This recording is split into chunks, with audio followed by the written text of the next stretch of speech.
తాకట్లో ఉన్న బంగారాన్ని విడిపించి ఆ రోజున మార్కెట్ ధర కట్టి మిగిలిన డబ్బును మీకు అందిస్తుంది కొమ్మూరి గోల్డ్. అండ్ నిజంగా చెప్తున్నాను, ఇప్పుడు పండు గారికి కొరియోగ్రఫీ చేస్తున్నారు. ఎవ్రీ ఇయర్ పండుగకి ఏదో ఒక యూనిక్ స్టైల్ తో ఒక కాన్సెప్ట్ ని దించుతూ ఉంటారు. తను ఎప్పుడు డీలో ఉన్నా పలాసా సినిమాలో సాంగ్ అనుకుంటా, నెక్లెస్ గొలుసు అక్కడ వేసాడు విత్తనం పండు. అసలు మామూలు కాదు అన్న, అంటే సీరియస్ గా అన్న ఎనర్జీ గానీ సెట్ లో ఉండే మాత్రం అన్న గోల గోల. సార్ అన్న ఎనర్జీని మేము ఈ నెల్లూరు ఈవెంట్ ఆ వీడియోలో కూడా చూసాం. అన్న అసలు అన్న చాలా ఫ్రీగా ఉంటారు అన్నమాట. అసలు అన్న వేరే లెవెల్, నెక్స్ట్ లెవెల్ అన్న. సో ఆ కామెడీ కానీ కామిక్ టైం కానీ వేసేస్తాడు. అలా పంచ్ ఇప్పుడు ఎదుటోళ్ళు కొట్టాను కానీ అలా పంచ్ వేసేస్తాడు పండు అన్న. అంత మంచి హ్యూమర్ అన్నకి, హ్యూమర్ పవర్ అని చాలా చాలా బాగుంది అన్నకి. స్పాట్ ఏదైనా స్పాట్. అసలు మీతో పాటు సర్ప్రైజ్ గా తీసుకొచ్చేయాలి. నాకు కూడా సర్ప్రైజ్ అంటే అంటే ఐ మీన్ నేను లాస్ట్ కంటెస్టెంట్ గా చేశాను కదా. సో మేబీ నాకు కంటెస్టెంట్ గా రావచ్చు ఈ సీజన్ అనుకున్నా. సో అన్ఫార్చునేట్లీ నాకు అది రాకపోయి నాకు కొరియోగ్రఫర్గా ఛాన్స్ ఇచ్చారు. నాకు కంటెస్టెంట్ ఎవరో తెలియదు, ఎవరో ఇస్తారని నేను వెయిట్ చేస్తాను. కానీ నాకు తెలియదు పండన్నని. సో దాని తర్వాత నాకు కాల్ వచ్చింది, అరే ఎక్కడున్నారా అని. ఇక్కడే అన్న, ఇంటి దగ్గర ఉన్నాను. సరే మనం చేద్దాం ఈ సీజన్ అని ఫోన్ చేశాడు. అన్న నువ్వు నా కంటెస్టెంట్ అని నేను షాక్ అయ్యా ఫస్ట్ ఆఫ్ ఆల్ అన్న. అలాగా సో మొత్తానికి అలాంటి షాక్లు ఇస్తుంటాడు, ఆడియన్స్ కి కూడా షాక్లు ఇస్తూ ఉంటాడు. అక్కడ ఈవెంట్స్ లో కూడా చాలా షాక్లు ఇస్తూ ఉంటాడు. మేము ఈ ఇన్స్టాలో స్క్రోల్ చేస్తూ ఉంటే పండువే కనబడుతూ ఉంటే అసలు ఏం చేస్తున్నాడు అక్కడ, ఏం చేస్తున్నాడు ఆ ఈవెంట్ లో, ఏం చేస్తున్నాడు అన్న అదే రియాలిటీ అన్న. ఒక మన డీలో ఎలా అంటాడో బయట కూడా సేమ్ యాజ్ ఇట్ ఈస్ అలాగే ఉంటాడు. అవును. కంటెస్టెంట్ గా తను జర్నీ స్టార్ట్ అయినప్పటి నుంచి నాకు పరిచయం. డీ జోడి అప్పటి నుంచి నాకు ఫస్ట్ ఇంటర్వ్యూ కూడా ఇచ్చారు. ఆ తర్వాత నుంచి ఇంటర్వ్యూ ఇవ్వడం బిజీ అయిపోయారు కన్నా, చాలా బిజీ అయిపోయారు. దగ్గరగా నేబర్స్ గా ఒకే ఏరియాలో ఉండేవాళ్ళం కూడా. వైజాగ్ కానీ హైదరాబాద్ లో నేబర్స్ గా ఉండేవాళ్ళం. అంత దగ్గర ఏరియాలో అన్నమాట. చాలా ఫ్రీక్వెంట్ గా అప్పుడప్పుడు కనిపిస్తూ ఉండేవాళ్ళు అనమాట తను పండు. సో ఇంటర్వ్యూ అంటే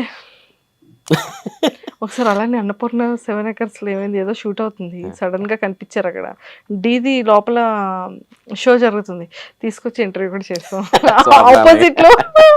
ఆపోజిట్ లో ఆ సెట్ ఎవరికి అప్పుడు దొరికిసారు కరెక్ట్ గా. 2 times ఇంటర్వ్యూ చేస్తాను. మళ్ళీ తర్వాత నుంచి బిజీ అయిపోయారు. సో ప్రభుదేవ్ గారు మీది ఎక్కడ, బార్న్ ఎక్కడ? నాది కర్ణాటక, ఫ్రమ్ దావణగేరే. కర్ణాటక. అప్పుడు తెలుగు ఇంత బాగా మాట్లాడుతుంది? మదర్ టంగ్ తెలుగు మాది, కడప సైడ్లో. సో అప్పుడు మన నాన్నమ్మ వాళ్ళు అక్కడ ఇది చేశారనమాట. సో ఆఫ్టర్ దాట్ అమ్మ వాళ్ళు వచ్చేసి అక్కడ షిఫ్ట్ అయిపోయారు, అమ్మ నాన్న అమ్మది. సో అలా అంటే ఫ్యామిలీ బ్యాక్గ్రౌండ్, మదర్ ఫాదర్ ఏం చేస్తుంటారు? ఫాదర్ వచ్చేసి ఇప్పుడు ప్రెసెంట్గా సెక్యూరిటీ గార్డ్గా పనిచేస్తారు నాన్న.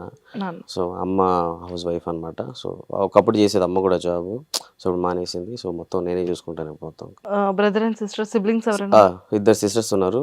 ఆఫ్టర్ మ్యారేజ్ అయిపోయింది ఇద్దరికి మ్యారేజ్ అయిపోయింది. సో మీరు ఒక్కలే వెయిటింగ్ లిస్ట్ లో ఉన్నారు. సో మీరు చాలా ఉందండి చేసేది. సో ఆఫ్టర్ ఇంకా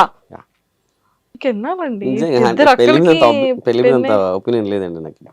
అబ్బాయిలు బేసిక్ గా అబ్బాయిల వరకు ఉండదులేండి. కొంచెం తిరిగామా, ఎంజాయ్ చేసామా, అంటే మళ్ళీ పెళ్లి చేసుకుంటే ఒకదాంతోనే ఉండాలి. తెలిసింది అందరికి. ఒకసారి అయిపోయిందా, దిగామా, అయిపోయింది ఇంకా అంతే. అదే పెళ్లి కాకపోతే ఎంతమంత అయినా మాట్లాడచ్చు కదా.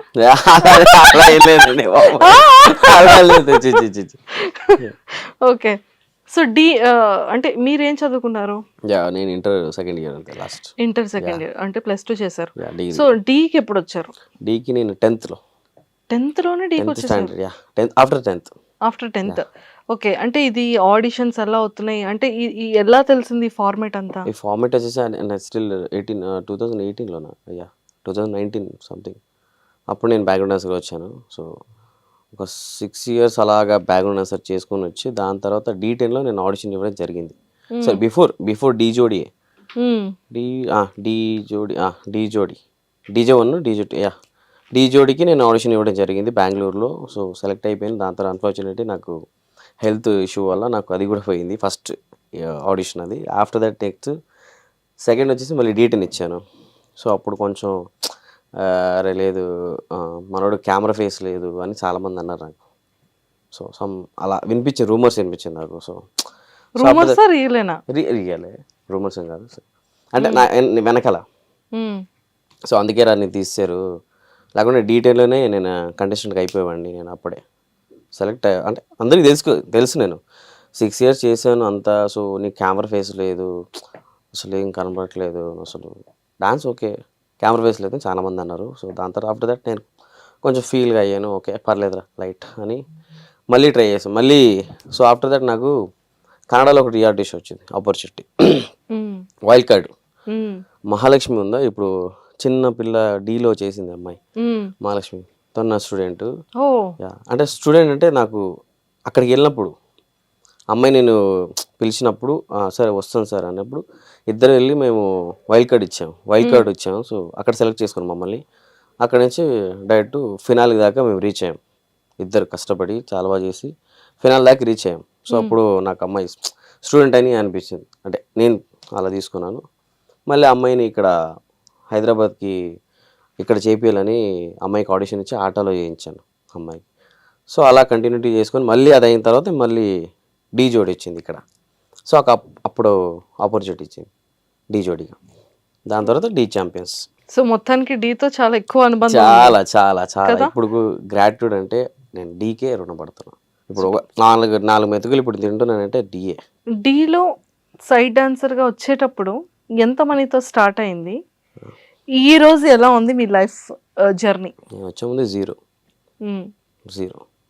ఇప్పుడు చెప్పాను కదా 4 మెతుకులు తింటున్నంటే అది డిఏ. సో 4 రూపాయలు ఇప్పుడు సంపాదిస్తున్నంటే డిఏ బికాస్ ఆఫ్ డి.